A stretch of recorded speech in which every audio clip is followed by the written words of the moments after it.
بسم اللہ الرحمن الرحیم۔ جینا اسی کا نام ہے۔ جن دنوں میں بیماری کی اذیت سہ رہی تھی، انہی دنوں ڈاکٹر نعیم احمد صاحب اس دنیا سے چلے گئے۔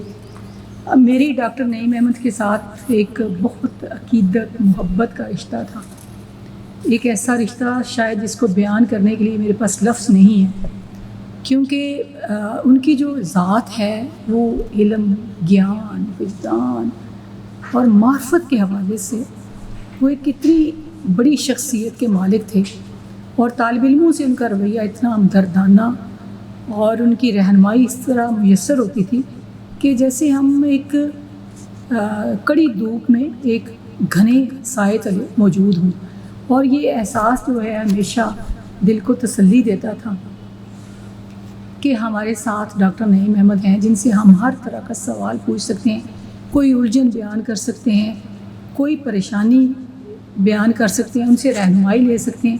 تو کسی بھی طالب علم کو یہ احساس ہونا کہ کوئی ایک ایسی ہستی موجود ہے جو ان کی ہر الجھن، ان کی ہر پریشانی میں ان کا ساتھ دے سکتی ہے، ان کو منجدار سے نکال سکتی ہے، ان کو سیدھا رستہ دکھا سکتی ہے۔ اور سیدھا رستہ مطلب یہ کہ وہ رستہ جس پر چل کر وہ کامیابی کی طرف جا سکیں۔ تو یہ ایک بڑی بات ہوتی ہے، کیونکہ طالب علمی میں کے زمانے میں بہت سارے چیلنجز آپ کے سامنے ہوتے ہیں، اور پھر فلسفے جیسے مضمون جو کہ ایک بہت ہی مشکل مضمون اور جس کی حدود تمام علوم تک پھیلی ہوئی ہیں، اور اس کے علاوہ زندگی کے اور جو چیلنجز ہوتے ہیں، تو ڈاکٹر نعیم احمد نے اپنی جو ان کا کیریئر ہے اس میں اتنی خیر بانٹی ہے، اتنی مسکراہٹیں بانٹی ہیں کہ صرف ان کی صورت دیکھ لیں تو پتہ چلتا ہے کہ سستی کے اندر کیا ہے۔ خیر ہی خیر ہے، علم ہی علم ہے، محبت ہی محبت ہے۔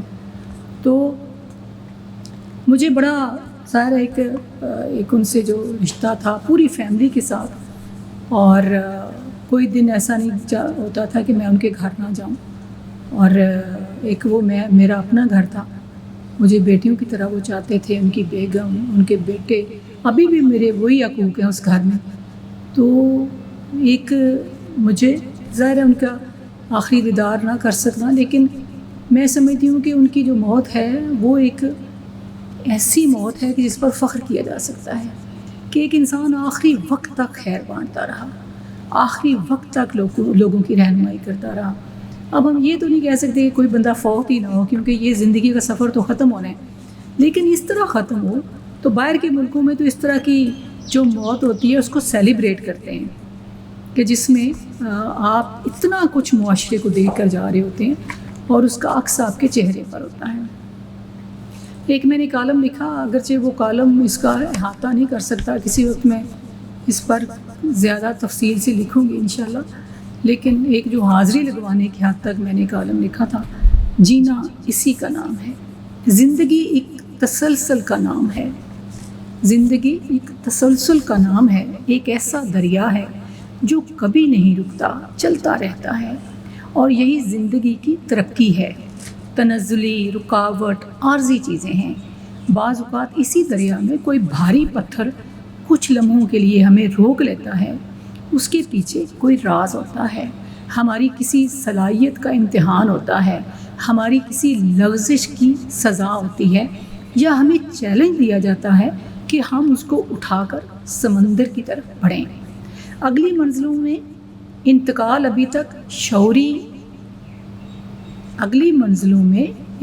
ابھی تک شعور انسانی پر نہیں کھل سکا، جس کی وجہ سے ہم ارتقاء کی اس منزل سے آگے سفر کرتے ہوئے ڈرتے ہیں اور اسے موت کا نام دیتے ہیں۔ موت جو ایک اندھی نگری ہے جہاں کچھ بھی نہیں ہے، لیکن دنیا میں جن بڑے فلسفیوں، دانشوروں، صوفیوں، ولیوں نے اپنے اندر جھانکا، اپنے رب سے مکالمہ کیا اور گہرائی میں چیزوں کو دیکھا، ان پر کھلا کہ یہ تو اعلیٰ منزل کی طرف پیش رفت ہے۔ اس لیے جب یہ مرحلہ آتا تھا تو وہ ایک طرح کی سرشاری اور آسودگی کا اظہار کرتے تھے کہ ان کی ترقی ہو رہی ہے اور وہ رب کے قریب ہو رہے ہیں۔ شعبہ فلسفہ نے میری زندگی کو نکھارنے اور مجھ کو کھودنے میں اہم کردار ادا کیا۔ یہاں ایک ہستی حلیمی کا آئینہ تھی کہ بات کر کے حوصلہ ملتا تھا، کسی بھی طرح کا سوال کرتے ہوئے خوف محسوس نہیں ہوتا تھا۔ ہم سب کی زندگی میں کوئی نہ کوئی استاد ہمیں اندر سے جگانے کے لیے متعین کیا جاتا ہے، وہ ہمیں صرف اشارے سے رستے کا نشان دکھاتا ہے۔ اچھا استاد کبھی علم ٹھونستا نہیں بلکہ حاصل کرنے کی جستجو عطا کرتا ہے۔ جن دنوں میرے بھاگتے ہوئے پاؤں میں کنڈی ڈال کر مجھے اوقات یاد دلائی گئی، سب کچھ ڈاواڈول ہو گیا، وجود ہی بکھر گیا۔ تو پھر موبائل، آوازیں اور باقی چیزیں کہاں باقی رہنی تھیں؟ انہی دنوں ڈاکٹر نعیم احمد نے اگلے پڑاؤ کی جانب سفر کیا۔ ڈاکٹر صاحب نے ایک بہت شاندار زندگی گزاری۔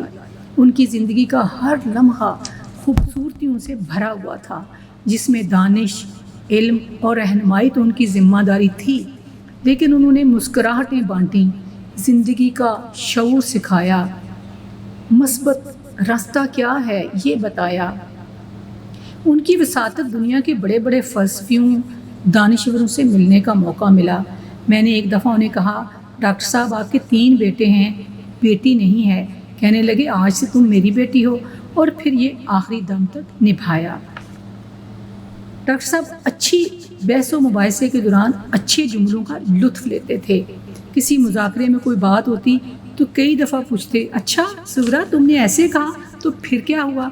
جہاں ان کا یہ شفیق روپ تھا، وہیں کچھ معاملات میں وہ سخت بھی تھے۔ ہم چھانگا مانگا ٹور پہ گئے، شام ہو گئی۔ طالب علموں کی زندگی کا وہ دور شرارتوں سے بھرا ہوتا ہے، انوکھی حرکتیں کرتے رہتے ہیں۔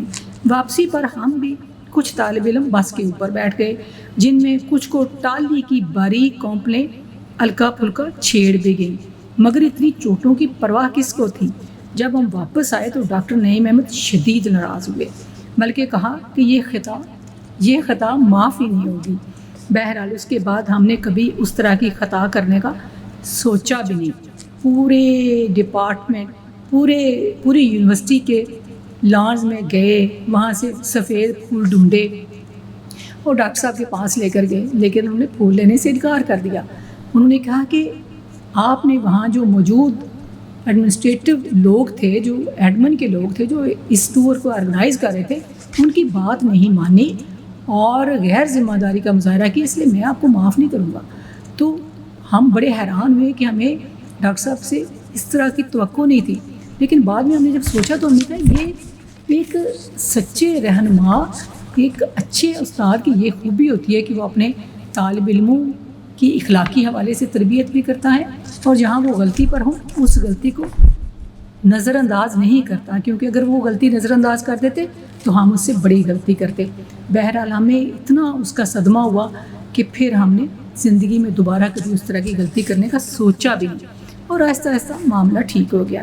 جب میں نے FX گاڑی لی تو میں موٹر سائیکل کی طرح سے ہاسٹل اور ڈاکٹر صاحب کے گھر کے درمیان دوڑاتی رہتی تھی۔ ہفتے اتوار کو ہم گھنٹوں وہاں جا کر بیٹھے رہتے۔ ان کی بیگم، جن کو ہم بھابھی کہتے ہیں، وہ شاید محبت میں ان سے بھی 2 ہاتھ بڑھ کر ہیں۔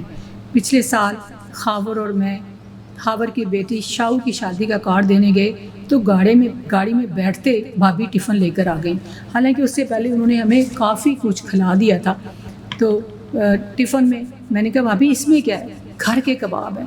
میں نے کہا میں نے آفس جانا ہے۔ کہنے لگی نہیں لے کر جاؤ، میرا اس گھر سے بیٹیوں کا رشتہ قائم ہے اور قائم رہے گا۔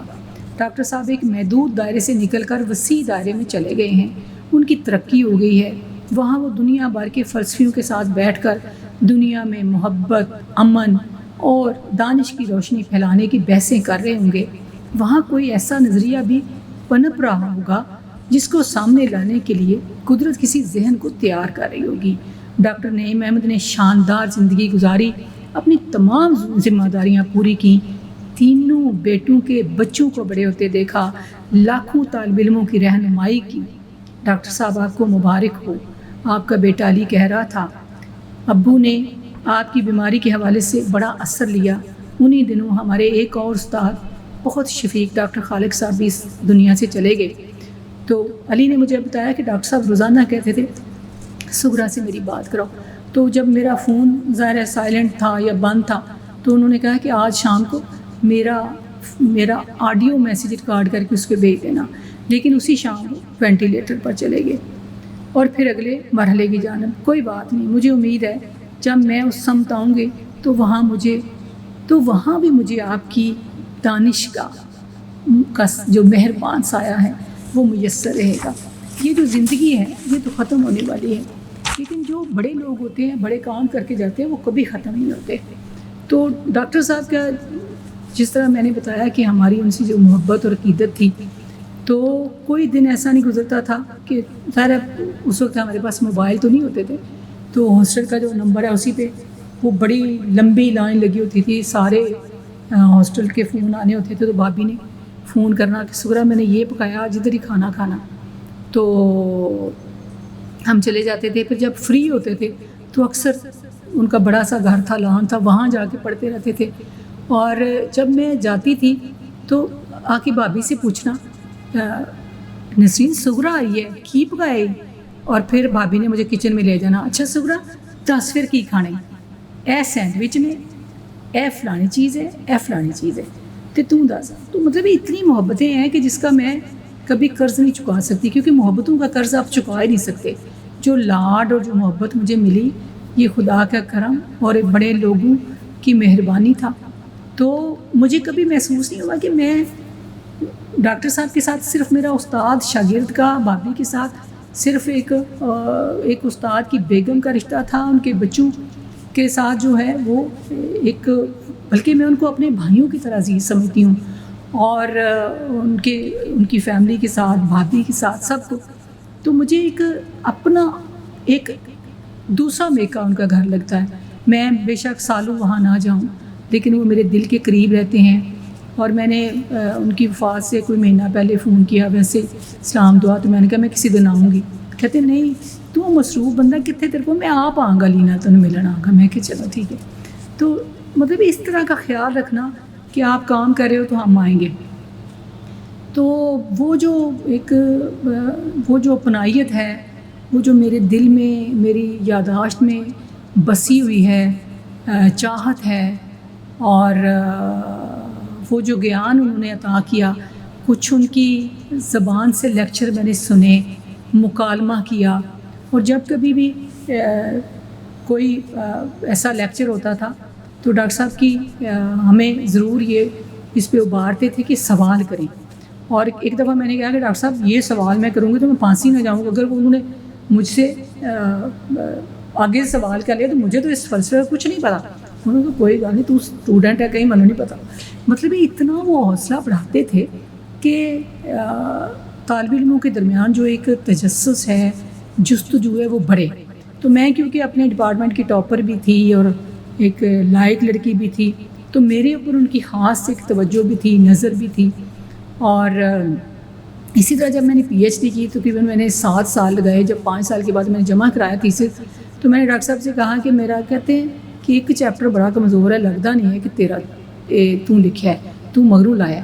میں نے، حالانکہ وہ پاس ہو جانا تھا، اتنا برا تو نہیں تھا، لیکن بہرحال مجھے خود بھی فیل ہوا، میں نے جا کے درخواست دی اور تھیسس واپس لیا۔ پھر میں نے 2 سال لگائے، اور پھر اور بھی کئی مجھ سے اس میں چیزیں بہتر ہوئیں، لیکن میں پھر وہ جو میری ایک اطمینان کا ایک دل میں ہوتا ہے، پھر میں نے جمع کرایا، اور پھر وہ ماشاءاللہ وہ ہوا۔ اور میرا پہلا ڈیفنس تھا جو کہ اوپن ڈیفنس تھا، جس میں اعلان کیا گیا تھا کہ کوئی بھی آ کے سوال پوچھ سکتا ہے کسی بھی حوالے سے۔